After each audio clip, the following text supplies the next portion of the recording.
दोस्तों पहला क्वेश्चन है। इस क्वेश्चन पे आपको सिंपलीफाई करना है। बहुत इजी क्वेश्चन है। चलिए इस क्वेश्चन को सॉल्व करते हैं।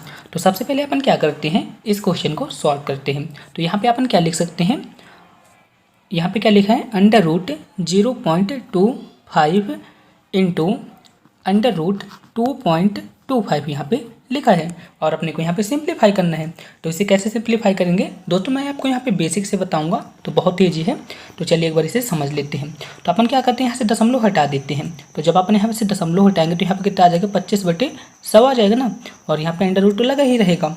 इसी तरह से यहाँ से भी अपन अंडर रूट हटा देंगे तो यहाँ पे कितना आ जाएगा, 225, और दशमलव हटाएंगे तो यहाँ पे कितना आ जाएगा, 100 आ जाएगा, और अंडर रूट हमने यहाँ पे लगा दिया। ठीक है, इतना आप सभी लोग को समझ आ गया ना। अब आपको क्या करना है, 25 किसका वर्गमूल होता है, 25 जो होता है तो किसका वर्गमूल होता है, 5 का होता है, और 100 का वर्गमूल कितना होता है, 100 का वर्गमूल होता है 10।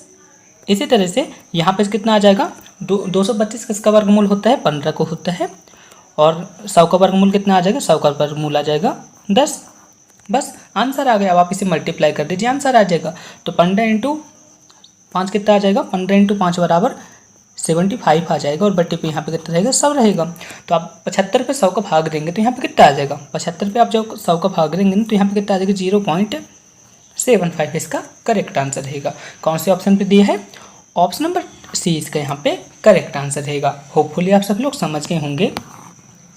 अब नेक्स्ट क्वेश्चन है जो कि बहुत ईजी क्वेश्चन है। इस क्वेश्चन पे क्या बोला है, 3 उम्मीदवारों ने चुनाव लड़ लिए और 1136, 7636 और 11628 वोट क्रमशः प्राप्त किए। जीत के उम्मीदवार ने कुल वोटों का कितने प्रतिशत प्राप्त किया आपको बताना है। तो यहाँ पे बताया गया है कि 3 व्यक्ति चुनाव लड़े हैं, जिसपे पहले को 1136, दूसरे को 7636 और तीसरे को 11628 वोट मिली है। तो इसमें से कौन जीतेगा, आप सभी लोग सबसे पहले यही बताएं। तो इसमें से कौन जीतेगा, जिसने सबसे ज़्यादा वोट प्राप्त किया। तो किसने प्राप्त किया है, 11628 वाला व्यक्ति सबसे ज़्यादा वोट प्राप्त किया है, तो यही चुनाव में जीत जाएगा। तो आपको बताना है कि कितने % वोट से जीता है, ये आपको यहाँ पे ये बताना है। तो इसको अपन कैसे निकालेंगे, सबसे पहले अपन क्या करते हैं, सबसे पहले अपन इन तीनों कैंडिडेट जितने भी वोट प्राप्त किए उन सभी को आपस में जोड़ देते हैं। तो अपन को क्या प्राप्त हो जाएगा, कुल वोट प्राप्त हो जाएगा। तो दोस्तों अपन यहाँ पे क्या करते हैं, अपन यहाँ पे कुल वोट निकाल लेते हैं। क्या निकाल लेते हैं, कुल वोट निकाल लेते हैं। कुल वोट कैसे निकालेंगे, सबसे पहले जितने कैंडिडेट है ना, कितने भी वोट प्राप्त किए हों उन सभी को आपस में यहाँ पे जोड़ देते हैं। तो यहाँ पे पहले कैंडिडेट 1136, दूसरा कैंडिडेट 7636 और तीसरा कैंडिडेट कितने वोट प्राप्त किया है, 11628 वोट प्राप्त किए हैं। इसको आपस में जोड़ देते हैं। जब आप इसे आपस में जोड़ेंगे तो कितना आ जाएगा, 20,400 वोट टोटल वोट आ जाएगी। इतना आ गई ना। अब आप सभी लोग बताएं इसमें से कौन सा कैंडिडेट जीता है। तो कौन सा कैंडिडेट जीता है, ये वाला कैंडिडेट जो है तो जीत गया है। अब आपको परसेंटेज बताना है कि परसेंटेज में कितने वोटों से जीतता है। तो अपन यहाँ पे क्या लिखेंगे, 11,628 बटे 20,400, और परसेंटेज निकालना तो आप यहाँ पे 100 की मल्टीप्लाई कर देते हैं। तो 2 0 से 2 0 ये कट गए। अब आपको क्या करना है, 11,628 में 204 का भाग दे देना है। तो मैं आपको बता दूं इसका करेक्ट आंसर क्या होगा। इसका करेक्ट आंसर रहेगा 57%। ठीक है ना, उसने 57% वोटों से जीत प्राप्त की है। जब 11,628 में जब आप 204 का भाग देंगे ना तो यहाँ पे 57% ही आएगा। तो आप इसे चेक कर सकते हैं। ऑप्शन नंबर सी यहाँ पे करेक्ट आंसर रहेगा। अब नेक्स्ट क्वेश्चन है, आपको बताना है कि कॉस अल्फा की वैल्यू यहाँ पे कितनी बताई गई है। यहाँ पे कॉस अल्फा की वैल्यू बताई गई है π/8 बताई गई है। तो आपको बताना है कि cos alpha, cos 2 alpha, cos 4 alpha का मान कितना होगा। बहुत ही ईजी क्वेश्चन है। आपको क्या करना है, आपको अल्फा की जगह इस मान को पुट कर देना है, आंसर आ जाएगा। तो चलिए अपन इसे सॉल्व करते हैं। तो अपन इसे जब सॉल्व करेंगे तो कॉस अल्फा की जगह अपन क्या लिखेंगे, π/8 लिखेंगे। यहाँ पे क्या लिखेंगे, इंटू कॉस 2 π/8 ये आ जाएगा, और यहाँ पे अपन क्या लिखेंगे, इंटू कॉस 4, और यहाँ पे क्या लिखेंगे, π/8 लिखेंगे। अब दोस्तों आपको क्या करना है, आपको इसे सॉल्व कर देना है। लेकिन दोस्तों आप सभी लोग देख पा रहे होंगे, यदि अपन इसे काट देते हैं, जब आप इसे काटेंगे 4 × 4 और यहाँ पे कितना 4 दूनी 8 आ जाएगा। तो यहाँ पे कैसा क्वेश्चन बन रहा है, और यहाँ पे कितना आ जाएगा, 4 आ जाएगा। तो यहाँ पे आ जाएगा π/8, ठीक है, कॉस π/8 आ जाएगा। यहाँ पे कितना आ जाएगा, कॉस π/4, और यहाँ पे आ जाएगा कॉस π/2। अब आप सभी लोग पता है cos π/2 का मान कितना होता है, यानी कि cos 90 की वैल्यू क्या होती है, तो cos 90 की वैल्यू होती है 0 होती है, ठीक है ना। cos 90 की वैल्यू कितनी होती है, 0 होती है। अब जब 0 में इसका मल्टीप्लाई होगा, इसका मल्टीप्लाई होगा, तो ये भी 0 हो जाएगा। तो ऑप्शन नंबर कौन सा करेक्ट आंसर रहेगा इसका, ऑप्शन नंबर ए यहाँ पे इसका करेक्ट आंसर रहेगा। दोस्तों अब नेक्स्ट क्वेश्चन है, इस क्वेश्चन पे आपसे पूछा है कि एक मीनार की चोटी का इसके आधार से 20 मीटर पर दूर एक बिंदु है, ठीक है, उन्नयन कोण 45 अंश है, मीनार की ऊंचाई क्या होगी आपको ज्ञात करना है। तो चलिए इस क्वेश्चन को भी सॉल्व करते हैं। तो बहुत ईजी क्वेश्चन है, आप सब लोग ध्यान से समझिएगा। एक मीनार की चोटी है का इसके आधार से 20 मीटर दूर एक बिंदु से उन्नयन कोण कितना है 45 अंश है। तो मीनार की ऊंचाई अपने को ज्ञात करना है। जैसे कि हमने एक मीनार बना दिया, ये अपनी एक मीनार है, ठीक है ना। मीनार के आधार से यानी कि इसके आधार से 20 मीटर दूर क्या है, एक बिंदु है। 20 मीटर दूर क्या है, एक बिंदु है। इस बिंदु को हमने मान लिया ये है, ठीक है ना। इस बिंदु को हमने मान लिया ए। यहाँ से लेके यहाँ तक का उन्नयन कोण कितना है, यहाँ से लेके यहाँ तक उन्नयन कोण है 45 अंश। अब दोस्तों मैं आपको बता दूं, जब भी 45 अंश की बात आती है ना, जब भी 45 अंश की बात आती है तो 45 अंश के सामने वाला कोण 1 होता है और यहाँ पे भी 1 आ जाता है, ठीक है। यहाँ पे 1 रहेगा। एक बार मैं आपको फिर से बता देता हूँ, जब भी यहाँ पे 45 वाली बात आती है ना, 45 वाली बात आती है तो 45 डिग्री के सामने वाला 1 आ जाएगा और यहाँ पे भी 1 आ जाएगा। यानी कि जब भी 45 अंश आता है तो वहाँ पे लंब भी 1 रहता है और आधार भी वहाँ पे 1 रहता है। लेकिन क्वेश्चन पे दोस्तों आधार की वैल्यू 1 न दी गई, कितनी दी गई है, 20 मीटर दी गई है। यानी कि यहाँ से कितना गुना ज़्यादा है, यहाँ से 20 मीटर ज़्यादा है। तो यहाँ पे भी कितना आ जाएगा, अपन 1 के साथ किसकी मल्टीप्लाई करेंगे, 20 की मल्टीप्लाई कर देंगे। यानी कि जो यहाँ पे मल्टीप्लाई करेंगे उसका यहाँ पे भी मल्टीप्लाई करेंगे। तो कौन सा ऑप्शन यहाँ पे करेक्ट रहेगा, यानी कि मीनार की ऊंचाई आ जाएगी 20 मीटर। आप सभी लोग समझ गए होंगे, ऑप्शन नंबर बी यहाँ पे करेक्ट आंसर रहेगा। दोस्तों अब नेक्स्ट क्वेश्चन है, इस क्वेश्चन पे क्या बोल रहे हैं, एक समचतुर्भुज का क्षेत्रफल अपने को ज्ञात करना है जिसका परिमाप 40 सेंटीमीटर है तथा विकर्ण कितना है 16 सेंटीमीटर है। तो चलिए इस क्वेश्चन को भी सॉल्व कर देते हैं। सबसे पहले अपन क्या करते हैं, एक चित्र को ड्रा कर लेते हैं। जैसे मैंने यहाँ पे एक चित्र बना लिया, ये इसका विकर्ण हो गया जिसकी लंबाई कितनी है 16 सेंटीमीटर है, ठीक है ना। आप इसे चेक कर लीजिएगा, यहाँ पे 16 सेंटीमीटर मैंने लिख दिया। विकर्ण की लंबाई कितनी है, यहाँ पे 16 सेंटीमीटर इस विकर्ण की लंबाई है, ठीक है। इस विकर्ण की लंबाई कितनी है 16 सेंटीमीटर यहाँ पे बताई गई है। तो यहाँ से यहाँ कितनी हो जाएगी, यहाँ से यहाँ भी 8 हो जाएगी और यहाँ से यहाँ भी 8 हो जाएगी। इतना आप सभी लोग समझ रहे हैं ना। ये विकर्ण जो है तो 16 सेंटीमीटर का एक विकर्ण है, लेकिन दोस्तों यहाँ पे एक दूसरे विकर्ण एक दूसरे क्या करते हैं, एक दूसरे प्रतिच्छेद करते हैं। तो आधा विकर्ण यहाँ तक कितना हो जाएगा 8 सेंटीमीटर का हो जाएगा और यहाँ से यहाँ तक कितने विकर्ण हो जाएगा 8 सेंटीमीटर का हो जाएगा। तो इतना आप सब लोग समझ गए ना। अब क्वेश्चन पे क्या बोला है, इसका परिमाप कितना है, इसका परिमाप कितना है 40 सेंटीमीटर है और समचतुर्भुज का परिमाप क्या होता है, समचतुर्भुज का परिमाप होता है 4a, यानी कि 4 इंटू भुजा ही होता है। तो a की वैल्यू कितनी आ जाएगी, a की वैल्यू आ जाएगी 10 आ जाएगी, ठीक है ना। a की वैल्यू कितनी आ जाएगी 10 आ जाएगी। तो अपन यहाँ पे क्या कर देते हैं, ये जो भुजा है ये वाली ये वाली ये वाली और ये वाली, इन सभी भुजा की लंबाई कितनी आ जाएगी 10 आ जाएगी, ठीक है। इतना तो आप सभी लोग समझ ही गए होंगे। अब दोस्तों आप सभी लोग देख सकते हैं यहाँ पे 8 लिखा है और यहाँ पे 10 लिखा है, ठीक है। अब अपन बात करते हैं छोटे से त्रिभुज की, ये ठीक है ना। यहाँ पे क्या क्या लिखा है आप सब लोग ध्यान से समझिएगा। यहाँ पे 10 लिखा है दोस्तों, यहाँ पे 8 लिखा है और ये कैसा चतुर्भुज है, ये समकोण चतुर्भुज है, ठीक है ना। तो यहाँ पे अपन पाइथागोरस से प्रमेय लगा देंगे तो यहाँ पे कितना आ जाएगा 6 आ जाएगा, ठीक है ना। जब आप यहाँ पे पाइथागोरस प्रमेय लगाएंगे तो यहाँ पे 6 आ जाएगा, 6 आ जाएगा ना। तो यहाँ से यहाँ तक 6 है तो यहाँ से यहाँ तक भी कितना हो जाएगा 6 हो जाएगा, ठीक है ना। यानी कि टोटल विकर्ण कितना आ जाएगा 12 मीटर का। बस मैं आपको यही समझा रहा था, ये जो विकर्ण है ना 12 मीटर का आ जाएगा। तो अपने को ज्ञात हो गया कि पहला विकर्ण कितना है 16 सेंटीमीटर का और दूसरा विकर्ण कितना है 12 मीटर का। इतना आप सब लोग को समझ आ गया ना। और समचतुर्भुज का क्षेत्रफल क्या होता है, समचतुर्भुज का क्षेत्रफल होता है पहला विकर्ण इंटू दूसरा विकर्ण। क्या होता है, पहला विकर्ण इंटू दूसरा विकर्ण होता है। पहला विकर्ण यहाँ पे कितना है, पहला विकर्ण यहाँ पे बताया गया है 16 और दूसरा विकर्ण कितना बताया गया है 12 बताया गया। तो बस आप इसे सॉल्व कर दीजिए, आंसर आ जाएगा। तो अपन 16 पे जब 2 का भाग देंगे तो कितना आ जाएगा 8 आ जाएगा और 12 में अपन 8 का गुणा करा देंगे तो कितना आ जाएगा 12 में जब अपन 8 का गुणा कराएंगे ना तो 96 इसका करेक्ट आंसर कहलाएगा। ऑप्शन नंबर बी यहाँ पे करेक्ट आंसर रहेगा। होपफुली आप सभी लोग समझ गए होंगे। यदि आपको ज़रा सा भी डाउट है ना तो आप उससे कमेंट बॉक्स में पूछ सकते हैं या फिर आप मेरे से व्हाट्सएप पे पूछ सकते हैं। यहाँ पे थोड़ा सा जगह की साइटेज हो जाती है जिसकी वजह से मैं आपको यहाँ पे क्लियरली और भी नहीं बता पाता हूँ। चलिए अब हम नेक्स्ट क्वेश्चन की ओर चलते हैं। नेक्स्ट क्वेश्चन है 4 अंकों की वह छोटी से छोटी संख्या ज्ञात कीजिए जिसे 10, 15 और 20 से भाग देने पर कुछ शेष न बचे। बहुत ही इजी क्वेश्चन है, तो चलिए इस क्वेश्चन को भी सॉल्व कर लेते हैं। यहाँ पे संख्या क्या है? संख्या है 10, 15 और 20 बताई गई है। संख्या क्या बताई गई है? 10, 15, 20 बताई गई है। अब आप सभी लोग मुझे बताएं, यहाँ पे अपन 10, 15 और 20 का एलसीएम लेंगे तो कितना आएगा? तो कितना आ जाएगा? इसका एलसीएम आ जाएगा, इन सभी का एलसीएम कितना आ जाएगा? 60 आ जाएगा। यहाँ पे अपन क्या ले लिए हैं? एलसीएम ले लिए हैं। अब आप सब लोग मुझे बताएं 4 अंकों की सबसे छोटी संख्या कौन सी होती है? सबसे छोटी संख्या क्या होती है 4 अंकों की? तो कौन सी होती है? 1000 होती है। अब आपको क्या करना है? इस 1000 पे 60 का भाग देते चल रहे हैं, ठीक है ना। इस 1000 पे आपको 60 का भाग देते चल रहे हैं। तो जब आप इसे 60 का भाग देंगे एक बार पे तो यहाँ पे कितना जाएगा? 60 कम 60 आ जाएगा। और यहाँ पे कितना बचेगा? यहाँ पे बचेगा 40। अब आप सब लोग मुझे बताएं दोस्तों, यहाँ पे 40 पे क्या जोड़े ये 60 से पूरी तरह से डिवाइड हो जाए। आपको बताना है कि इस 40 पे आपको क्या जोड़ना पड़ेगा कि 60 से डिवाइड हो जाएगा। तो आप सब लोग के मन में क्वेश्चन आ रहा होगा कि इसमें यदि अपन 20 जोड़ देते हैं तो ये 60 से पूरी तरह डिवाइड हो जाएगा। तो यहाँ पे किसकी कमी नज़र आ रही है? 20 की कमी नज़र आ रही है।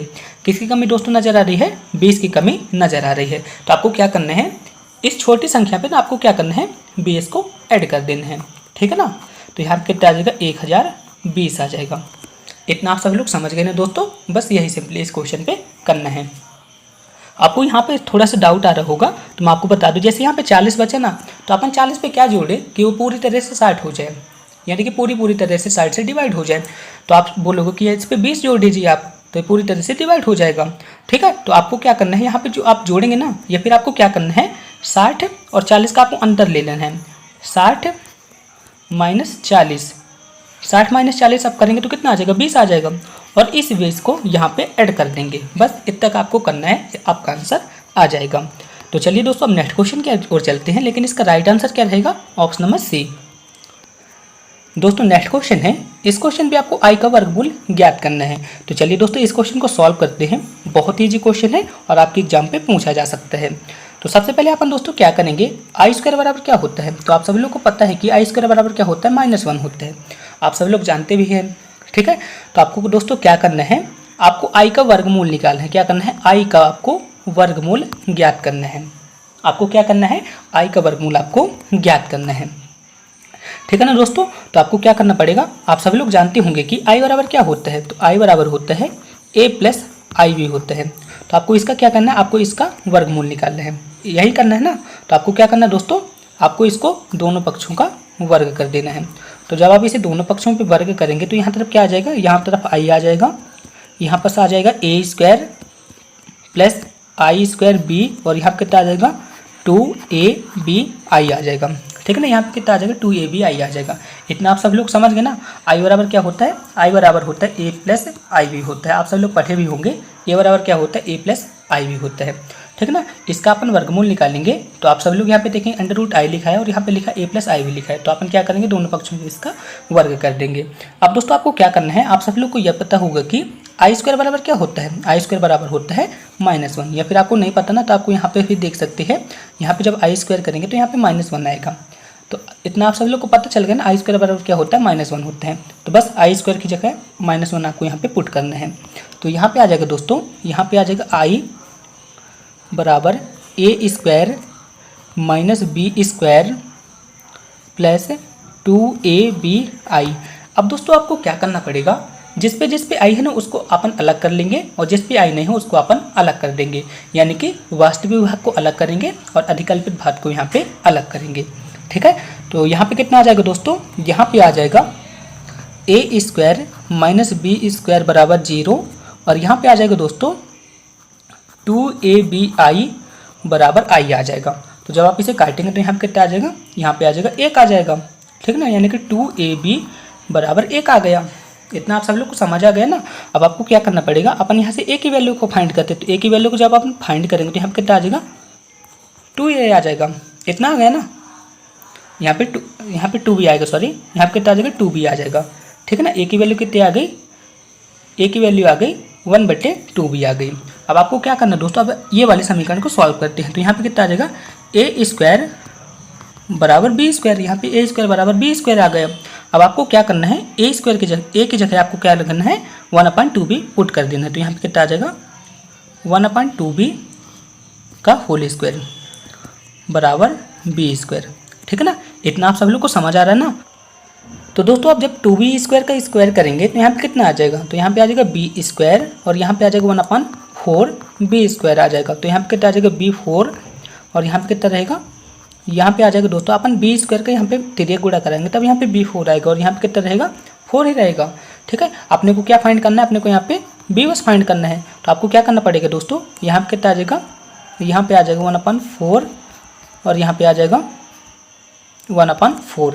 ठीक है, तो जब आप इसे इतना करेंगे ना तो यहाँ पे आ जाएगा धन ऋण 1/√2। इतना तो आप सभी लोग समझ ही गए होंगे, बहुत ईजी है। यदि आपको नहीं समझ आ रहा ना, ये वाला स्टेप आपको नहीं समझ में आता हो तो आप ऐसा भी कर सकते हैं। सबसे पहले अपन को क्या करना पड़ेगा, जैसे यहाँ पे b4 लिखा ना, ठीक है b4 यहाँ पे लिखा है, तो सबसे पहले अपन को क्या,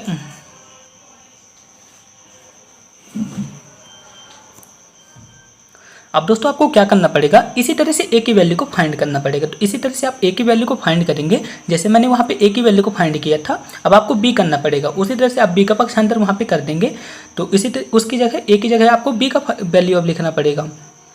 ठीक है, तो वहाँ से a की वैल्यू, तो दोस्तों इसी तरह से अब a की वैल्यू आ जाएगी, a की वैल्यू भी एज इट इज आएगी, यानी कि कितनी आ जाएगी धन ऋण 1/√2। इसी तरह से a की वैल्यू ये आ गई और b की वैल्यू ये आ गई। अब आपको क्या करना है दोस्तों, मैंने आपको बताया था, तो दोस्तों यहाँ पे i का वर्गमूल क्या आ जाएगा आप सभी लोग बताएं। तो मैंने i का वर्गमूल क्या माना था, i का वर्गमूल मैंने माना था a + ib माना था। a की वैल्यू कितनी आई हुई है, a की वैल्यू आई है 1/√2 और b की वैल्यू कितनी आई है, b की वैल्यू आई है 1/√2। ठीक है, धन ऋण आया है इसलिए मैंने धन ऋण को कॉमन ले लिया। ठीक है, यही जो है तो √i का वर्गमूल कहलाएगा। कौन से ऑप्शन पे दिया है, ऑप्शन नंबर सी यहाँ पे करेक्ट आंसर रहेगा। ठीक है, आप इसे सुधार लीजिएगा, यहाँ पे धन ऋण भी रहेगा। आई होप आप सभी लोग समझ गए होंगे। अब चलिए नेक्स्ट क्वेश्चन की ओर चलते हैं। दोस्तों अब नेक्स्ट क्वेश्चन है, इस क्वेश्चन पे आपको क्या करना है, इसका 30वां पद आपको ज्ञात करना है। क्या ज्ञात करना है दोस्तों, इसका 30वां पद आपको ज्ञात करना है। तो सबसे पहले आप सभी लोग मुझे दोस्तों ये बताएं कि ये कौन सी श्रेणी है, ये कौन सी श्रेणी है। तो आप यहाँ पे देख पा रहे होंगे कि यदि अपन 7 में से 10 को घटाएंगे तो कितना आएगा, ऋण 3 आएगा। 4 से यदि अपन 7 को घटाएंगे तो ऋण 3 आएगा। इतना आ रहा ना, यानी कि आपको पता चल गया कि यह श्रेणी जो है तो समांतर श्रेणी है। और समांतर श्रेणी पे यदि अपन nवें पद को निकालते हैं तो उसका फॉर्मूला क्या होता है, उसका फॉर्मूला होता है a + n - 1d। लेकिन दोस्तों क्वेश्चन पे तो nवें पद के लिए बोला नहीं है, कौन से पद के लिए बोला है, 30वें पद के लिए बोला है। तो n की जगह क्या आ जाएगा, n की जगह यहाँ पे आ जाएगा 30 आ जाएगा। ठीक है ना, और यहाँ पे a की जगह क्या आ जाएगा, a की जगह यहाँ पे 10 आ जाएगा। और यहाँ पे डिफरेंस कितना है, डिफरेंस यानी कि d, यहाँ पे कितना आ रहा है -3 आ रहा है। तो बस आप इतना लिख दीजिए, आपका आंसर आ जाएगा। तो n की जगह अपन क्या लिखेंगे, 30 लिखेंगे। a की जगह अपन क्या लिखेंगे, 10 लिखेंगे। और d की जगह अपन क्या लिखेंगे, d की जगह अपन लिखेंगे -3 लिखेंगे। बस आप इसे सॉल्व कर दीजिए, हमका आंसर आ जाएगा।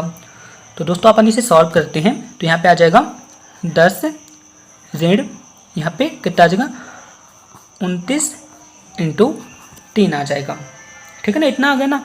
अब आपको क्या करना है दोस्तों, यहाँ पे T30 तो लिखा ही रहेगा, तो यहाँ पे कितना आ जाएगा 29 यहाँ क्या होता है, 29 यहाँ होता है 87, यानी कि 10 - 87 लिखा होता है। यहाँ पे कितना आ जाएगा -77 इसका करेक्ट आंसर रहेगा। कौन सा ऑप्शन सही है, ऑप्शन नंबर सी यहाँ पे करेक्ट आंसर रहा। चलिए अब नेक्स्ट क्वेश्चन की ओर चलते हैं। नेक्स्ट क्वेश्चन है जो कि यहाँ पे भी एक श्रेणी दी गई है। अब आपको बताना है कि इसके 3 पदों का योग कितना होगा, आपको ज्ञात करना है। तो चलिए इस क्वेश्चन को भी सॉल्व करते हैं। दोस्तों मैं आपको बता दूं, आपके एग्जाम पे एक समांतर श्रेणी से क्वेश्चन पूछा जाता है और एक गुणोत्तर श्रेणी से क्वेश्चन पूछा जाता है। तो चलिए अपन इस क्वेश्चन को भी सॉल्व करते हैं। आप सब लोग ध्यान से देखिएगा।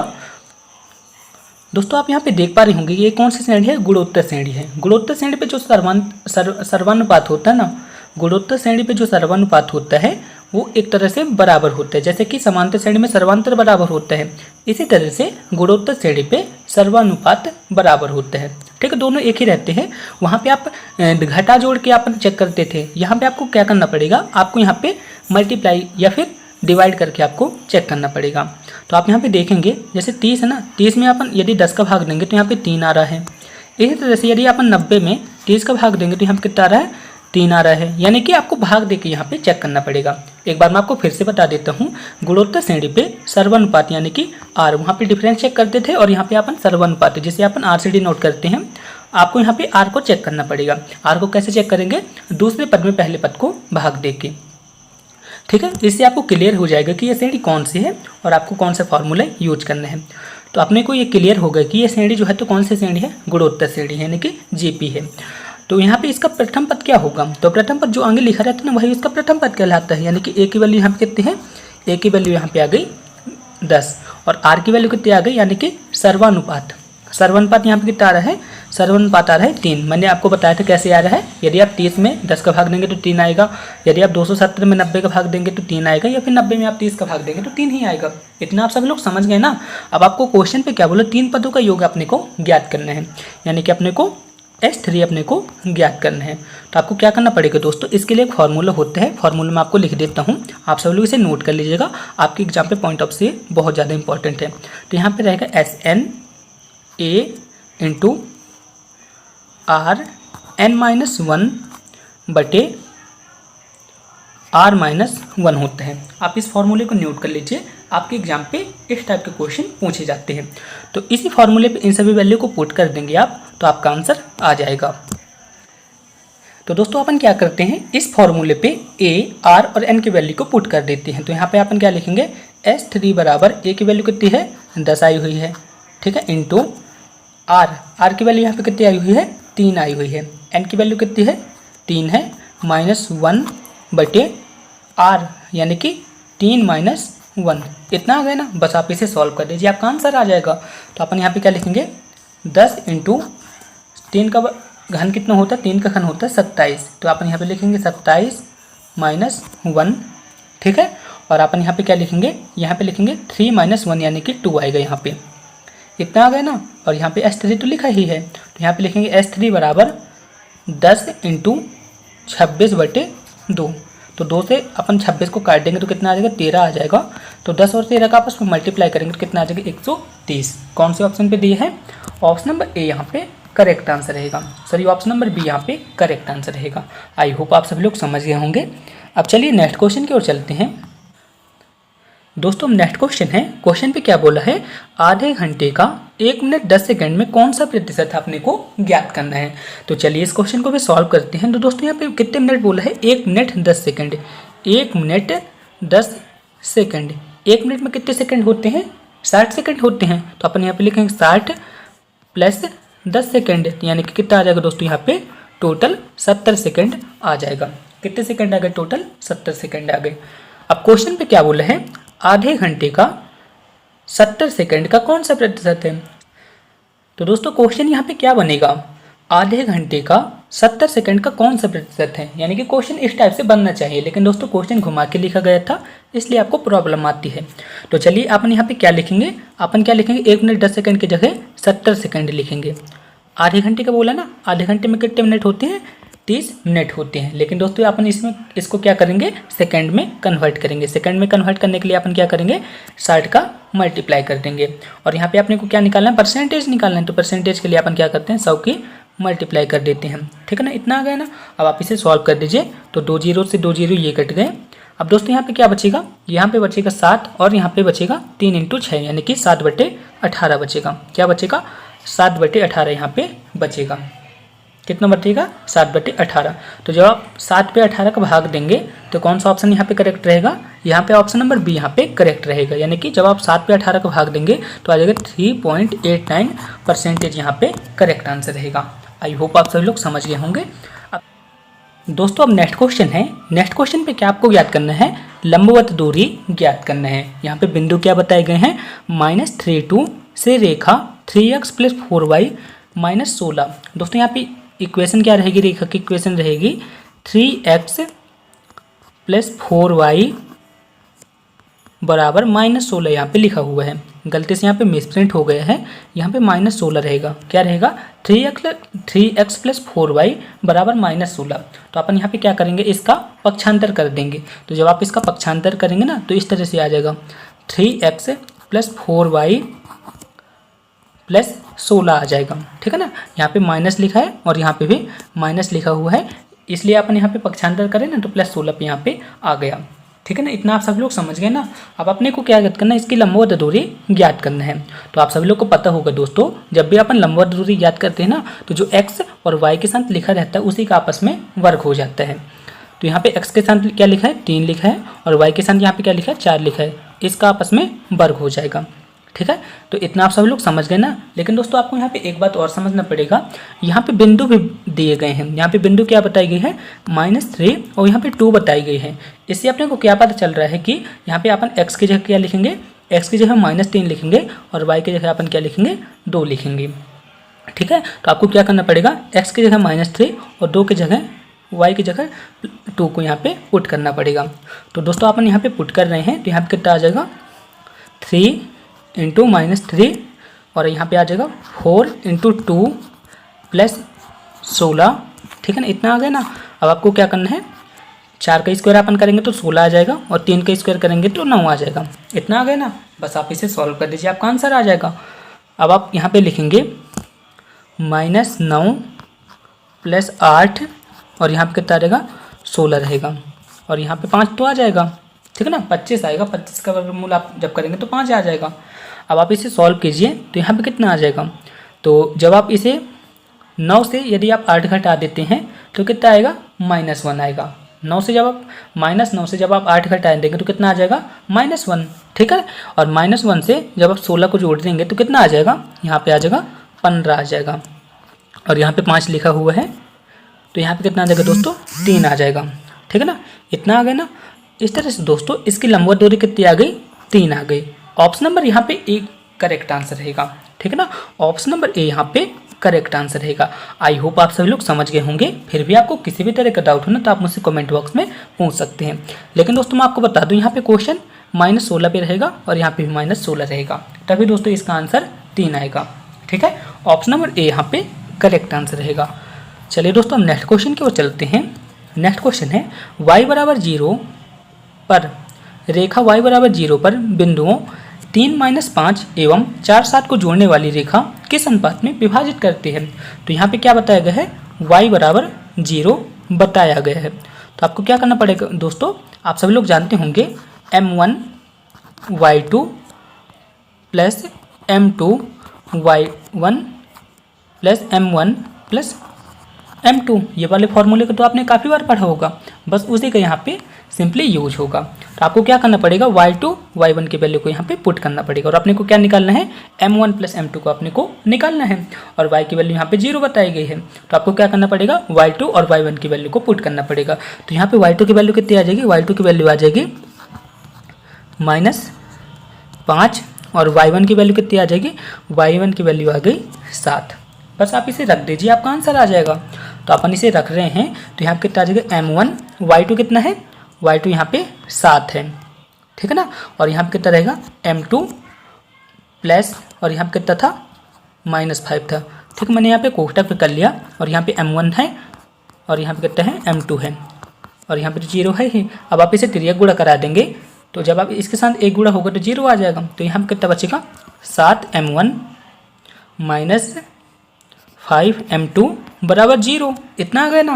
अब आपको क्या करना है, इसका पक्षांतर कर देना है। तो जब आप इसका पक्षांतर करेंगे तो 7m1 बराबर 5m2, अपने को क्या निकालना है, m1 बटे m2 निकालना है। तो यहाँ पे कितना आ जाएगा, 5/7। ऑप्शन नंबर सी यहाँ पे करेक्ट आंसर रहेगा। आप सभी लोग समझ गए ना। अब चलिए नेक्स्ट क्वेश्चन की ओर चलते हैं। नेक्स्ट क्वेश्चन पे बोला है कि जेड अक्ष की द्विकोजाओं के वर्गों का योग कितना होता है।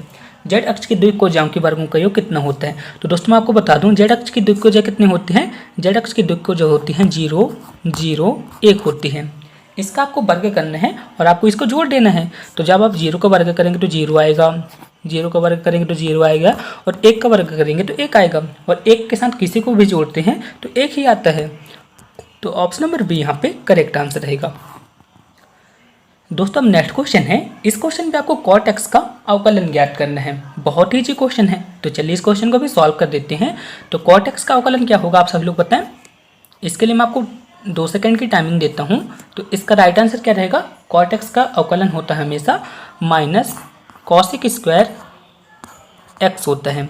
कौन से ऑप्शन पे दिया है, ऑप्शन नंबर ए यहाँ पे करेक्ट आंसर रहेगा। आप सब लोग समझ गए ना। चलिए नेक्स्ट क्वेश्चन की ओर चलते हैं। नेक्स्ट क्वेश्चन पे बोला है कि log ई एक्स एक्स का अवकलन गुणांक क्या होगा। आपको बताना है कि d/dx log x into x, इसका अवकलन गुणांक क्या होगा। तो इसका आंसर क्या रहेगा, इसका अवकलन गुणांक आ जाएगा 0। ठीक है ना, इसका अवकलन गुणांक क्या रहेगा, 0 रहेगा। ऑप्शन नंबर ए यहाँ पे करेक्ट आंसर रहेगा। ठीक है, अब चलिए नेक्स्ट क्वेश्चन की ओर चलते हैं। नेक्स्ट क्वेश्चन है, आपको बताना है कि इनके बीच क्या संबंध है। a प्लस बी बराबर a माइनस बी, इस तरह से है। तो आपको बताना है कि इनके बीच कौन सा संबंध है। बहुत ही अच्छा क्वेश्चन है दोस्तों। चलिए इन क्वेश्चन को भी सॉल्व करते हैं। तो दोस्तों आपको क्या करना पड़ेगा, सबसे पहले आपको क्या करना है, इनका दोनों पक्षों पे वर्ग करना पड़ेगा। तो जब आप इसे दोनों पक्षों में वर्ग करेंगे तो यहाँ पे कितना आ जाएगा, a square B square plus 2a into B आ जाएगा। और यहाँ पे कितना आ जाएगा, a square B square minus 2a B आ जाएगा। इतना आ गया ना, इतना यहाँ पे आ जाएगा। अब आपको क्या करना पड़ेगा, ये कट गए, ये कट गए और ये कट गए। ठीक है, तो आप यहाँ पे देखेंगे, यहाँ पे बचेगा 2ab बराबर माइनस 2ab। तो आपने इसी का यहाँ पे पक्षांतर कर देंगे। तो यहाँ पे 2ab है ना, आप इसको भी आप पक्षांतर कर देंगे तो कितना आ जाएगा, 2ab बराबर 0, यानी कि 4a इंटू बी बराबर 0, यानी कि a इंटू बी बराबर 0। इससे अपने को पता चलता है कि जो सदिश a और सदिश b है ये एक दूसरे पर परस्पर लंब हैं। ठीक है ना, जब 90 डिग्री का कोण होगा तब यहाँ पे 0 आएगा। ठीक है ना, तो ऑप्शन नंबर बी यहाँ पे करेक्ट आंसर रहेगा। सॉरी, ऑप्शन नंबर सी यहाँ पे लिखा है, ऑप्शन नंबर सी पे लिखा है कि a और b परस्पर लंब हैं। दोस्तों अब नेक्स्ट क्वेश्चन है, इस क्वेश्चन पे क्या बोला है, एक क्रिकेट खिलाड़ी जिसकी गेंदबाजी का औसत कितना है, 12.4 रन प्रति विकेट है, वह अपनी अगली पारी में 5 विकेट लेकर 26 रन देता है, जिसके कारण उसका औसत क्या हो जाता है, 0.4 रन कम हो जाता है। अंतिम मैच में उसके द्वारा लिए गए विकेटों की संख्या अपने को ज्ञात करना है। तो चलिए दोस्तों इन क्वेश्चन को भी सॉल्व करते हैं। दोस्तों अपन यहाँ पे क्या करेंगे, सबसे पहले अपन क्या करते हैं, जो यहाँ पे औसत है ना 12.4 और यहाँ पे 0.4 है, इनको आपस में घटा देते हैं क्योंकि औसत दिया है। तो यहाँ पे कितना आ जाएगा, 12 बस आ जाएगा। दोस्तों मैं आपको बता दूँ, जब भी इस टाइप का क्वेश्चन है ना तो आप मिक्सचर एंड एलिगेशन वाले प्रोसेस से सॉल्व कीजिएगा। तो अपन यहाँ पे लिखेंगे 12.4 और अपन यहाँ पे क्या लिखेंगे, यहाँ पे 26 में अपन 5 का भाग देंगे तो कितना आएगा, 26 में अपन जब 5 का भाग देंगे तो कितना आ जाएगा, 5.2 आ जाएगा। ठीक है ना, 5.2 आ गया, इतना आ गया ना। और एवरेज कितना आ रहा है टोटल, 12.4 से जब अपन इसको घटाएंगे तो कितना आ रहा था, 12 आ रहा था। ठीक है ना, अब अपन क्या करेंगे, इसे मिक्सचर एंड एलिगेशन वाली प्रोसेस से सॉल्व कर देंगे। तो 12 में से यदि अपन 5.2 को हटा देते हैं तो यहाँ पे कितना आ जाएगा, 6.8 आ जाएगा। और यदि अपन 12.4 से 12 को घटा देते हैं तो 0.4 आ जाता है, यानी कि औसत कितना आ जाता है, 0.4, जो कि क्वेश्चन पे बताया गया है। अब दोस्तों अपन को क्या करना है, इनका रेशियो निकाल लेना है। तो यहाँ पे कितना आ जाएगा, 68 और यहाँ पे 4 आ जाएगा, इतना आ गया ना। तो इनका रेशियो कितना आ जाएगा, 4 एकम 4 और यहाँ पे आ जाएगा 17, यानी कि 17:1 का यहाँ पे रेशियो आ जाएगा। अब क्वेश्चन पे क्या बोल रहा है, लास्ट मैच में कितने विकेट लेता है, लास्ट मैच में वह 5 विकेट लेता है, यानी कि लास्ट मैच में वह 5 विकेट लेता है। लास्ट मैच में कितने विकेट लेता है, 5 विकेट लेता है, यानी कि एक की वैल्यू यहाँ पे कितनी बताई गई है, 5 बताई गई है। जब दोस्तों एक की वैल्यू यहाँ पे 5 बताई गई है तो यहाँ पे 17 की वैल्यू भी 5 बताई गई होगी। तो यहाँ पे 17 पन्ने क्या आ जाएगा, 17 पन्ने यहाँ पे आ जाएगा 85, यानी कि लास्ट मैच में वह 85 विकेट लेता है। ठीक है ना, 85 विकेट उसके द्वारा औसत विकेट लिए जाते हैं। ऑप्शन नंबर सी यहाँ पे करेक्ट आंसर रहेगा। होपफुली आप सभी लोग समझ गए होंगे। फिर भी आपको किसी भी तरह का डाउट ना तो आप मुझसे कमेंट बॉक्स में जरूर पूछिएगा। अब नेक्स्ट क्वेश्चन है, 12,500 रुपये की राशि 4 वर्षों में 15,500 रुपये हो जाए तो ब्याज की दर क्या होगी। इजी क्वेश्चन है। चलिए इस क्वेश्चन को भी सॉल्व कर लेते हैं। तो दोस्तों आप सब लोग बताएं, यहाँ पे मूलधन भी दिया है और यहाँ पे मिश्र धन भी दिया है, तो अपन ब्याज कैसे निकालेंगे? तो अपन मूलधन से मिश्र धन को घटा देते हैं। तो यहाँ पे कितना आ जाएगा, 15,500 में से यदि 12,500 को घटा देते हैं तो कितना आ जाता है, यहाँ पे आ जाएगा 3,000 आ जाएगा। ब्याज कितनी आ जाएगी, 13,000 आ जाएगी।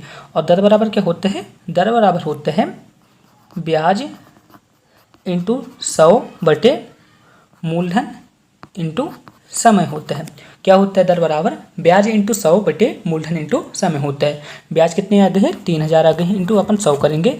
मूलधन कितना है, 12,500, और यहाँ पे समय कितना दिया है, समय यहाँ पे 4 वर्ष दिया है। आप सब लोग देख सकते हैं 4 ईयर यहाँ पे बोला भी है। अब आपको क्या करना है, इसे सॉल्व कर देना है। तो यहाँ पे 2 जीरो से 2 जीरो ये कट गए, अपन इसको काटेंगे तो यहाँ पे 25 आ जाएगा।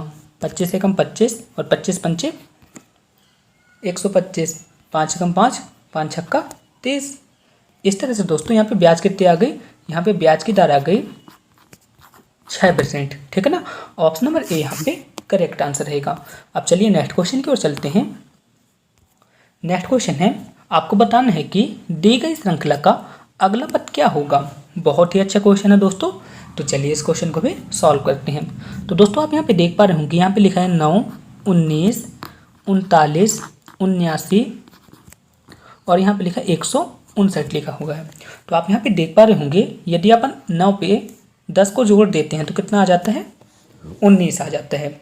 ठीक है, यदि अपन 19 में प्लस 20 को जोड़ देते हैं तो कितना आ जाता है, 39 आ जाता है। इसी तरह से दोस्तों 79 लाने के लिए अपन 39 में क्या जोड़ना पड़ेगा, 40 को जोड़ना पड़ेगा। यानी कि ये जो संख्या लिख रहते हैं ना, इनका दुगुना होता चलता है। इसी तरह से यदि अपन 40 का दुगुना करेंगे तो 80 आ जाएगा। ठीक है ना, 80 पे यदि अपन 79 को जोड़ेंगे तो कितना आ जाएगा, 159 आ जाएगा। अब अपन क्या करेंगे, 80 का दुगुना क्या होता है, 80 का दुगुना होगा 160। इस 160 को 159 में ऐड कर लेंगे। ठीक है ना, अपन क्या करेंगे, 160 में 159 को जोड़ देंगे तो बस इसका आंसर आ जाएगा। यहाँ पे कितना आ जाएगा, 9, और यहाँ पे आ जाएगा 1, और यहाँ पे आ जाएगा 319। कौन से ऑप्शन पे दिया है, ऑप्शन नंबर सी यहाँ पे करेक्ट आंसर रहेगा। अब चलिए नेक्स्ट क्वेश्चन की ओर चलते हैं, जिसे आप सभी लोग को ध्यान से समझना पड़ेगा। दोस्तों अब नेक्स्ट क्वेश्चन है, इस क्वेश्चन पे क्या बोला है, 2 आदमी अथवा 3 औरतें अथवा 4 लड़के किसी काम को 20 दिन पे समाप्त करते हैं। यानी कि 2 मैन किसी काम को 20 दिन पे समाप्त करते हैं, या फिर 3 वुमेन किसी काम को कितने दिन में समाप्त करते हैं, 20 दिन पे समाप्त करते हैं। यहाँ पे मल्टीप्लाई का चिन्ह है, आप सब लोग याद रखिएगा। और या फिर 4 लड़के किसी काम को कितने दिन में समाप्त करते हैं, 20 दिन पे समाप्त करते हैं। तो दोस्तों आप यहाँ पे देख पा रहे होंगे, यहाँ पे 20, 20 और 20 ये तीनों पे कॉमन है, इसलिए अपन क्या करते हैं, इसे काट देते हैं। तो दोस्तों यहाँ पे कितना आ जाएगा, 2 मैन बराबर 3 वुमेन बराबर 4 बॉयस आएगा। इतना आ गया ना। अब आपको क्या करना है, 2, 3 और 4, क्या करना है, 2, 3 और 4, इनका आपको एलसीएम ले लेना है। क्या करना है, एलसीएम ले लेना है। तो जब आप इनका एलसीएम लेंगे तो कितना आ जाएगा, 12 आ जाएगा। ठीक है ना, 12 आ गया ना। अब आपको क्या करना है, इस 12 को तीनों से डिवाइड कर देना है। यानी कि 2 मैन बराबर 12/2 वुमेन, सॉरी यहाँ पे 3 वुमेन थे, और यहाँ पे अपन लिख लेंगे 12/4 बॉयज़। इस तरह से अपन लिख दिए ना। तो यहाँ पे कितना आ जाएगा, यहाँ पे आ जाएगा 6, यहाँ पे आ जाएगा 4, और यहाँ पे कितना आ जाएगा 3। यानी कि 6m बराबर 4m बराबर यहाँ पे कितना आया था दोस्तों, यहाँ पे आया था 3 बॉयज़। इतना आ गया ना दोस्तों। आई होप आप सभी लोग को क्लियर हो गया होगा। इससे आपने को पता चल गया कि, ये मैं आपको यहाँ पे फिर से लिख देता हूँ। इससे आपको क्या पता चल गया कि यहाँ पे 6 मैन है, वुमेन कितनी है, 4 वुमेन है, और यहाँ पे 3 बॉयज़ हैं। इतना आप सभी लोग को पता चल गया ना। लेकिन दोस्तों इससे अपने को काम नहीं चलेगा, अपने को क्या यहाँ पे निकालना पड़ेगा, अपने को यहाँ पे टोटल वर्क निकालना पड़ेगा। क्या निकालना पड़ेगा, टोटल वर्क अपने को निकालना पड़ेगा। तो टोटल वर्क अपन कैसे निकालेंगे, ठीक है ना, टोटल वर्क अपन कैसे निकालेंगे आप सब लोग मुझे बताएं। तो टोटल वर्क अपन ऐसे निकालेंगे, जैसे मैंने आपको बताया था, 2 आदमी किसी काम को कितने दिन में करते हैं, 20 दिन में करते हैं, या फिर 3 औरतें किसी काम को 20 दिन में करते हैं, या फिर 4 लड़के किसी काम को कितने दिन में करते हैं, 20 दिन में करते हैं। तो आपको क्या करना है, एम की जगह आपको 6 रखना पड़ेगा, या फिर W की जगह आपको 4 रखना पड़ेगा या फिर B की जगह आपको 3 रखना पड़ेगा किसी एक में। तो अपन क्या करते हैं, अपन इसको बस ले लेते हैं क्योंकि दोस्तों अपन किसी में भी किसी एक की वैल्यू को पुट करेंगे ना वही आंसर आएगा। जैसे यहाँ पे अपन M की वैल्यू को पुट कर देते हैं तो यहाँ पे कितना आ जाएगा 6 दूनी 12 और यहाँ पे टोटल वर्क आ जाएगा 240। इसी तरह से दोस्तों यदि आप W के लिए पुट करते हैं यानी कि यहाँ पे W की जगह आप 4 पुट करेंगे तो भी इसके यहाँ आंसर 240 आएगा, यानी कि कार्य यहाँ पे समान आ जाएगा। तो यहाँ पे टोटल वर्क कितना आ जाएगा, टोटल वर्क यहाँ पे आ जाएगा दोस्तों, यहाँ पे टोटल वर्क आ जाएगा। अपन किसको ले रहे हैं, अपन यहाँ पे ले रहे हैं 2 मैन इंटू 20। इतना रखना। M की जगह अपन क्या लिखेंगे, M की जगह अपन लिखेंगे 6 इंटू 20। तो 6 दूनी 12 और 12 में 20 अपन का गुणा करेंगे तो कितना आ जाएगा 240, यानी कि टोटल वर्क कितना आ गया, टोटल वर्क यहाँ पे आ गया 240। ठीक ना, टोटल वर्क यहाँ पे कितना आ गया, टोटल वर्क यहाँ पे आ गया 240। अब क्वेश्चन पे क्या बोला है, इस 240 काम को 3 मैन 3 वुमेन कितने दिन में इस काम को पूरा करेंगी, अपने को ये ज्ञात करना है। ठीक है, मैन की जगह आपको क्या लिखना पड़ेगा, मैन की जगह आपको 6 लिखना पड़ेगा और वुमेन की जगह आपको क्या लिखना पड़ेगा, मैंने आपको बताया था वुमेन की जगह आपको 4 लिखना पड़ेगा। तो यहाँ पर कितना आ जाएगा 18 + 12 बराबर कितना आ जाएगा 30 आ जाएगा। ठीक है ना, यानी कि 3 आदमी और 3 औरतें 240 काम को कितने दिन में पूरा करेंगे, तो 3 औरतें और 3 आदमी यानी कि ये दोनों मिला के 30 काम करते हैं। तो 240 काम को कितने दिन में पूरा करेंगे, आपको इसको भाग देना है 240 पे। तो यहाँ पे कितना आ जाएगा 8 दिन पे, यानी कि उस टोटल काम को 3 औरतें और 3 आदमी मिलकर 8 दिन पे समाप्त करेंगे। ऑप्शन नंबर ए इसका राइट आंसर रहेगा। दोस्तों मैंने इसको आपको काफ़ी मेहनत से समझाया है, होपफुली आप सभी लोग समझ गए होंगे। फिर भी आपको किसी भी तरह का डाउट है ना, आप मेरे को टेलीग्राम पे व्हाट्सएप पे मैसेज करके पूछ सकते हैं, मैं आपका रिप्लाई ज़रूर दूंगा। वैसे मैं आपका सबका रिप्लाई देता हूँ, ठीक है, तो आप मुझसे कमेंट बॉक्स में भी पूछ सकते हैं। दोस्तों फिजिक्स के क्वेश्चन आ चुके हैं, तो चलिए फिजिक्स के क्वेश्चन को भी सॉल्व करते हैं। तो फिजिक्स का पहला क्वेश्चन है 21। इस क्वेश्चन पे बोला है कि अर्धचालक बनाने के लिए किस प्रकार के बंधों का उपयोग किया जाता है। तो आप सभी लोग बताएं इसका करेक्ट आंसर क्या होगा। तो दोस्तों मैं आपको बता दूं, जो अर्धचालक होते हैं ना, इसको बनाने के लिए सहसंयोजक बंधों का उपयोग किया जाता है। ऑप्शन नंबर सी यहाँ पे करेक्ट आंसर रहेगा। अब नेक्स्ट क्वेश्चन है, एक्सरे किरणों के संबंध में कौन सा कथन सही नहीं है। तो आपको बताना है कि एक्सरे किरणों के संबंध में कौन सा कथन गलत है। यहाँ पे सिंपल वे पे पूछा है। तो आप सभी लोग को पता होगा कि एक्सरे किरणें प्रकाश की गति से चलती हैं, ये सही है। ये परिवर्तित व अपवर्तित दोनों हो सकते हैं, ये भी सही है। ये फोटोग्राफी प्लेट को प्रभावित करती है, ये भी सही है। लेकिन दोस्तों मैं आपको बता दूं, इनकी भेदन क्षमता सर्वाधिक होती है। लेकिन क्वेश्चन पे क्या बोला है, इनकी भेदन क्षमता कम होती है। तो ये यहाँ पे गलत रहेगा। लेकिन आंसर के हिसाब से ऑप्शन नंबर ए यहाँ पे करेक्ट आंसर रहेगा। चलिए नेक्स्ट क्वेश्चन की ओर चलते हैं। आपको बताना है कि निम्नलिखित में से कौन सा बॉयल के नियम के संदर्भ में सही कथन है। तो बॉयल का नियम क्या कहते हैं, स्थिर तापमान पर गैस का आयतन जो है ना, दाब के व्युत्क्रमानुपाती होती है। क्या बोलता है बॉयल का नियम, बॉयल का नियम कहता है स्थिर तापमान पर गैस का आयतन दाब के व्युत्क्रमानुपाती होता है। ठीक है ना, ये बॉयल का नियम कहता है। तो कौन से ऑप्शन पे ऐसा कथन लिखा है, तो लिखा है ऑप्शन नंबर बी पे। ठीक है ना, दबाव गैस के आयतन के व्युत्क्रमानुपाती होता है। ऑप्शन नंबर बी यहाँ पे करेक्ट आंसर रहेगा। नेक्स्ट क्वेश्चन है, इस क्वेश्चन में बोला है कि एक पत्थर ऊर्ध्वाधर फेंके जाने पर 1 सेकंड में 5 किलोमीटर की दूरी तय करते हैं। आपको बताना है कि जहाँ एस की वैल्यू क्या बताई गई है, जहाँ एस बताई गई है 80 टी माइनस 16 टी स्क्वायर, तो 2 सेकंड बाद उसका वेग क्या होता है। यानी कि यहाँ पे विस्थापन क्या बताया गया, विस्थापन बताया गया है 80 टी माइनस 16 टी स्क्वायर यहाँ पे बताया गया है। तो आप सभी लोग मुझे बताएं दोस्तों, वेग बराबर क्या होता है। तो वेग बराबर होता है विस्थापन में परिवर्तन, यानी कि विस्थापन परिवर्तन की दर को अपन वेग कहते हैं। ठीक है, विस्थापन परिवर्तन की दर को अपन क्या कहते हैं, वेग कहते हैं। तो यहाँ पे एस क्या लिखा गया है, एस बताया गया है 80 टी माइनस 16 टी स्क्वायर। अपने को क्या करना है, इसमें परिवर्तन करना है। तो दोस्तों परिवर्तन करने के लिए अपन क्या करते हैं, यहाँ पे अपन क्या कर देते हैं, टी के सापेक्ष इसका अवकलन कर देते हैं। क्या कर देते हैं, टी के सापेक्ष इसका अपन अवकलन कर देते हैं। तो विस्थापन परिवर्तन की दर को अपन क्या कहते हैं, वेग कहते हैं। तो यहाँ पे भी आ जाएगा, यहाँ पे दोस्तों 80 आ जाएगा और यहाँ पे कितना आ जाएगा 16 × 2t आ जाएगा। तो दोस्तों यहाँ पे वेग बराबर कितना आ जाएगा, वेग बराबर आ जाएगा 80 माइनस 32 टी, और टी की वैल्यू यहाँ पे क्वेश्चन पे कितनी बताई गई है, टी की वैल्यू क्वेश्चन पे बताई गई है 2। तो आपको यहाँ पे क्या करना है, टी की वैल्यू को पुट कर देना है। तो यहाँ पे कितना आ जाएगा 80 माइनस 32 इंटू 2, यानी कि यहाँ पे कितना आ जाएगा 32 दूनी 64 आ जाएगा, और यहाँ पे 80 रहेगा। तो यदि आप 80 से 64 को हटा देंगे तो कितना आ जाएगा दोस्तों, यदि आप 80 से 64 को हटा देंगे तो 16 आ जाएगा। तो इसका आंसर क्या आ जाएगा, 16 मीटर प्रति सेकंड इसका करेक्ट आंसर रहेगा। होपफुली आप सभी लोग समझ गए होंगे। अब चलिए नेक्स्ट क्वेश्चन की ओर चलते हैं। दोस्तों हम नेक्स्ट क्वेश्चन है, इस क्वेश्चन पे क्या बोला है, 10 किलोग्राम का एक पिंड जमीन से 10 मीटर की ऊंचाई पर है, तो आपको इसकी स्थितिज ऊर्जा ज्ञात करना है। तो स्थितिज ऊर्जा क्या हो जाएगी इसकी, तो इसकी स्थितिज ऊर्जा हो जाएगी mgh हो जाएगी।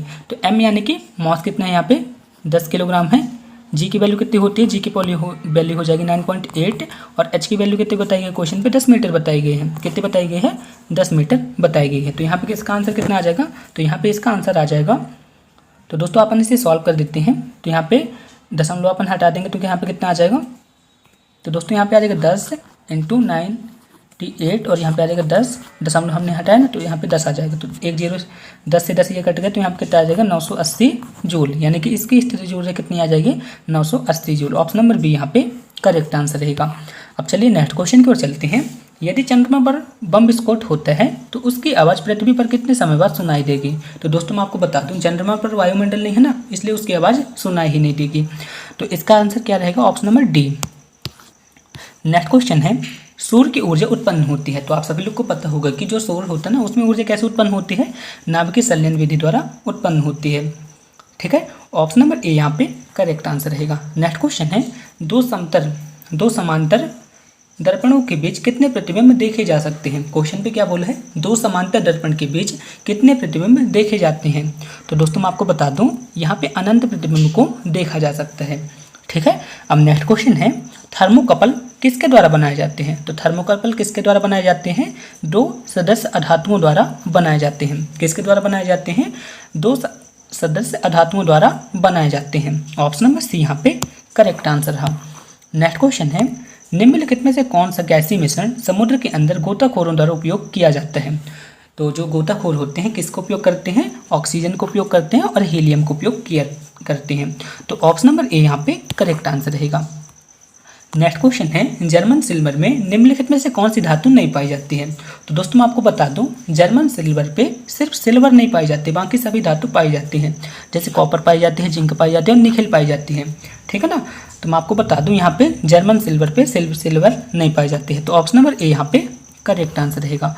नेक्स्ट क्वेश्चन है, नाभिकीय रिएक्टर पे मंदक का प्रयोग किया जाता है। तो नाभिकीय रिएक्टर में मंदक का उपयोग क्यों किया जाता है, न्यूट्रॉन की चाल को धीमा करने के लिए। क्या करने के लिए किया जाता है, न्यूट्रॉन की चाल को मंद करने के लिए मंदक का उपयोग किया जाता है। ऑप्शन नंबर बी यहाँ पे करेक्ट आंसर रहेगा। नेक्स्ट क्वेश्चन है, इलेक्ट्रॉन की कमी के कारण वस्तु पर कैसा आवेश होता है। तो मैं आपको बता दूं दोस्तों, इलेक्ट्रॉन की जब कमी होगी ना तो वहाँ पे धनावेश आ जाएगा। तो कैसा आवेश होता है, धनावेश होता है। नेक्स्ट क्वेश्चन है, किसी शुद्ध चालक में त्रिसंयोजी अशुद्धि मिलाने पर किस प्रकार के अर्धचालक प्राप्त होते हैं। आपको बताना है कि जैसे एक शुद्ध अर्धचालक है ना, उसमें अपन त्रिसंयोजी यानी कि 3 संयोजकता वाली अशुद्धि को मिला देते हैं तो किस प्रकार का अर्धचालक प्राप्त होता है, आपको बताना है। तो किस प्रकार का अर्धचालक प्राप्त होता है, एन टाइप अर्धचालक प्राप्त होता है। तो ऑप्शन नंबर ए यहाँ पे करेक्ट आंसर रहेगा। और पंच संयोजी अशुद्धि अपन मिला देते हैं, वहाँ पे कौन सा अर्धचालक प्राप्त होता है, पी टाइप अर्धचालक प्राप्त होता है। नेक्स्ट क्वेश्चन है, मिट्टी के घड़े निम्नलिखित में से किस क्रिया के कारण जल को ठंडा करते हैं। तो किस क्रिया के द्वारा जल को ठंडा करते हैं, वाष्पीकरण विधि द्वारा जल को ठंडा करते हैं। ऑप्शन नंबर बी यहाँ पे करेक्ट आंसर रहेगा। नेक्स्ट क्वेश्चन है, लोलक यानी कि पेंडुलम घड़ियाँ गर्मियों में सुस्त हो जाती हैं, क्योंकि क्या होता है, उनकी लोलक की लंबाई बढ़ जाती है। ठीक है ना, ऑप्शन नंबर सी यहाँ पे करेक्ट आंसर रहेगा। दोस्तों अब नेक्स्ट क्वेश्चन है, इस क्वेश्चन पे आपको क्या करना है, यहाँ पे धातु दी गई है, इन धातुओं को उनके घनत्व के आधार पे बढ़ते क्रम पे व्यवस्थित करना है। ठीक है, यानी कि बढ़ते क्रम पे आपको व्यवस्थित करना है। तो दोस्तों मैं आपको बता दूं, इस टाइप के क्वेश्चन अभी HWB के जो एग्जाम हुए थे ना उसमें पूछे गए थे। तो दोस्तों मैं आपको बता दूं, यहाँ पे सबसे पहले क्या आएगा, तांबा आएगा, इसके बाद सीसा आएगा, इसके बाद सोना आएगा और इसके बाद क्या आएगा, प्लेटिनियम आएगा। यानी कि 3, 4, 2, 1 इसका करेक्ट आंसर रहेगा।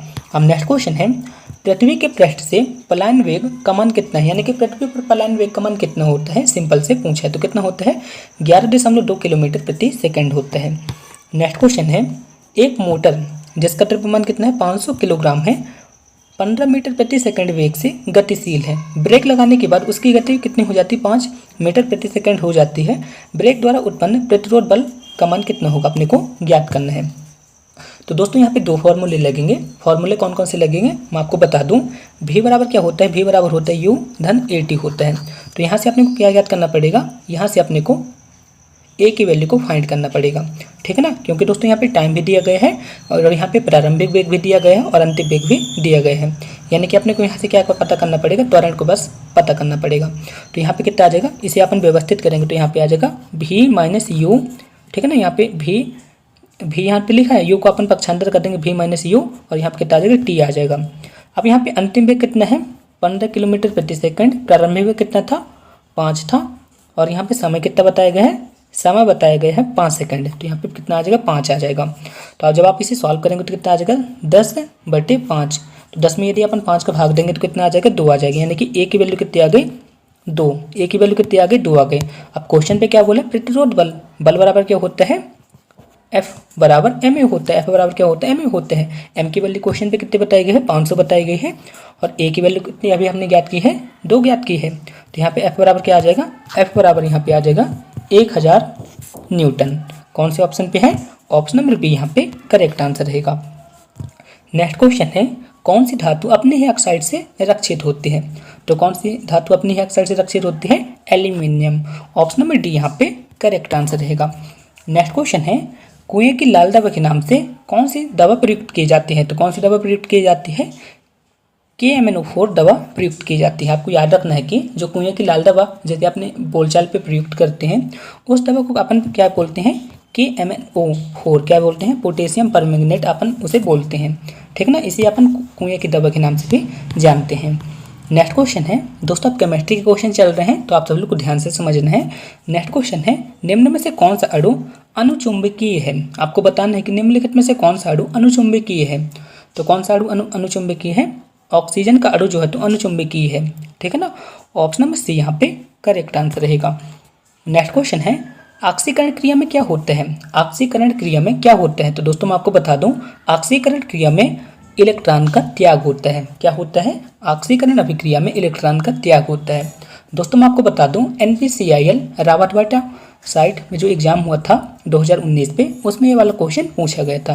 तो एग्जाम पे पूछा जा सकता है, ऑक्सीकरण अवस्था में क्या होता है, इलेक्ट्रॉन का त्याग होता है। नेक्स्ट क्वेश्चन है, इस क्वेश्चन पे आपको IUPAC नाम ज्ञात करना है। तो दोस्तों मैं आपको बता दूं, इसका IUPAC नाम रहेगा प्रोपेन 1,2,3 ट्राइयोल रहेगा, ठीक है ना। ऑप्शन नंबर बी इसका करेक्ट आंसर रहेगा। दोस्तों मैं आपको बता दूं, इसे व्यवहारिक भाषा पे ग्लिसरॉल भी कहते हैं, लेकिन दोस्तों यहाँ पे क्या बोला है, IUPAC नाम बोला है। तो इसका राइट आंसर क्या रहेगा, प्रोपेन 1,2,3 ट्राइयल इसका करेक्ट आंसर रहेगा। नेक्स्ट क्वेश्चन है, प्रदूषित जल में ऑक्सीजन किस रूप में व्यक्त की जाती है। आपको बताना है कि जो प्रदूषित जल होता है उसमें ऑक्सीजन किस रूप में व्यक्त की जाती है। तो किस रूप में व्यक्त की जाती है, BOD के फॉर्म पे व्यक्त की जाती है, यानी कि बायोलॉजिकल ऑक्सीजन डिमांड के रूप में व्यक्त की जाती है। ऑप्शन नंबर ए यहाँ पे करेक्ट आंसर रहेगा। नेक्स्ट क्वेश्चन है, निम्न में से कौन सा बहुलक अज्वलनशील है। आपको बताना है कि निम्नलिखित में से कौन सा बहुलक अज्वलनशील है। तो कौन सा बहुलक अज्वलनशील है, नियोप्रिन जो है तो अज्वलनशील है। ऑप्शन नंबर ए यहाँ पे करेक्ट आंसर रहेगा। नेक्स्ट क्वेश्चन है, पके हुए अंगूरों में क्या होता है। आपको बताना है कि पके हुए अंगूरों में क्या होता है। दोस्तों मैं आपको बता दूं, पके हुए अंगूरों पे ग्लूकोज होता है। ऑप्शन नंबर डी यहाँ पे करेक्ट आंसर रहेगा। नेक्स्ट क्वेश्चन है, आदर्श गैस की ऊर्जा किस पर निर्भर करती है। आपको बताना है कि जो आदर्श गैस की ऊर्जा होती है किस पर निर्भर करती है। तो किस पर निर्भर करती है, मोलों की संख्या पर निर्भर करती है। नेक्स्ट क्वेश्चन है, शुद्ध जल का pH मान कितना होता है। तो शुद्ध जल का pH मान कितना होता है, आप सब लोग बताएं। तो शुद्ध जल का pH मान होता है 7।